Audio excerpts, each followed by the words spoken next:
Alright, this is the last half of lesson 8.1. They're pretty difficult problems, so make sure you're unpacking on it.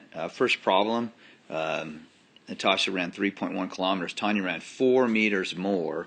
That's really important to understand. 4 meters more is plus, than half as far as Natasha. How many meters did Tanya run? So you're going to be converting kilometers to meters.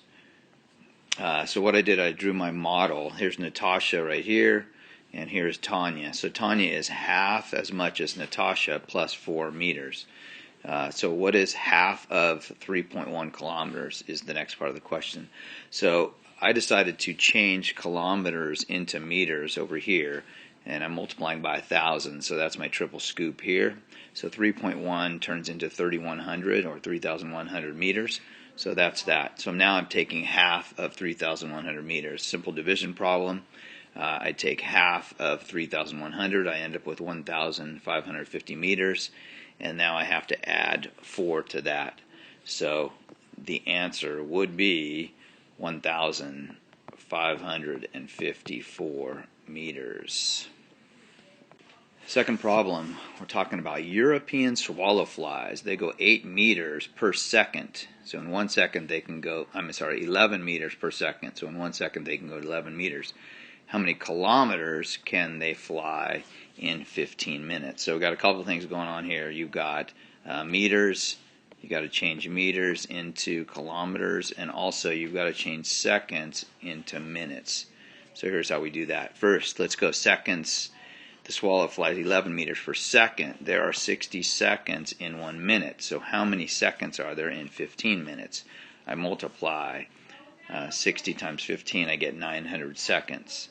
So now that I know the swallow can fly 11 meters in 1 second, how many can they go in 900 seconds? So I'm going to multiply by 11. I end up with the swallow can go 9,900 meters in that 900 seconds.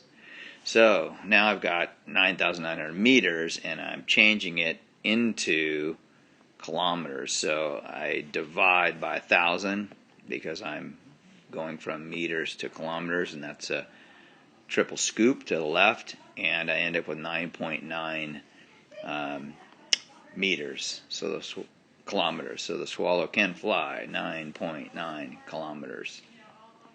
Nice picture, huh? Next problem, Allie is going to make a pillow, and she needs 65 centimeters of fabric for that pillow. The fabric costs $4.20 per meter.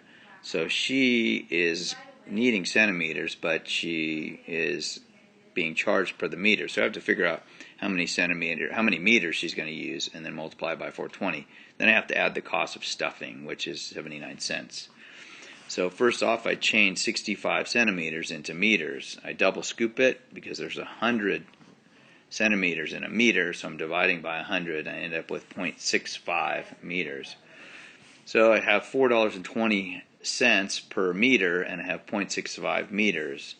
I've got 4 decimals, and they go on vacation, so they leave.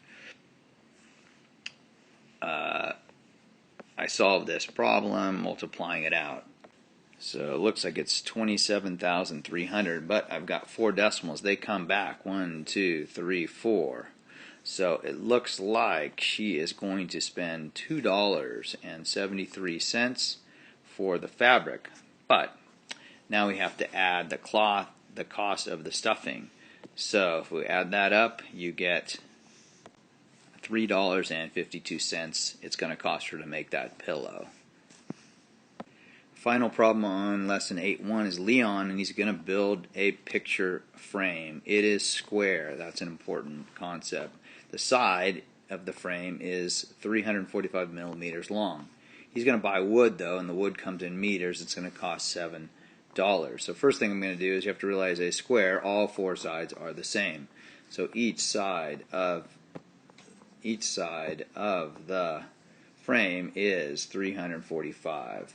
I'm going to multiply 345 times 4, giving me 1,380 millimeters total for the perimeter of the frame. So I'm going to change my millimeters, 1,380, into meters by dividing it by 1,000, or 10 to the third power. So I end up with 1.38 meters. I'm going to take my 1.38 meters, I'm going to multiply that by $7 because each meter costs $7. I'm going to do that. I'm going to end up getting this answer right here, $9.66. Remember, when I multiplied this, my decimals went on vacation and then they came back. So you can just ignore that and multiply without the decimals and then bring them back into the equation. Matching the number of spaces has to match the number of spaces in the product. And that is the end of Think Central Lesson 8.1. Great work, scholars.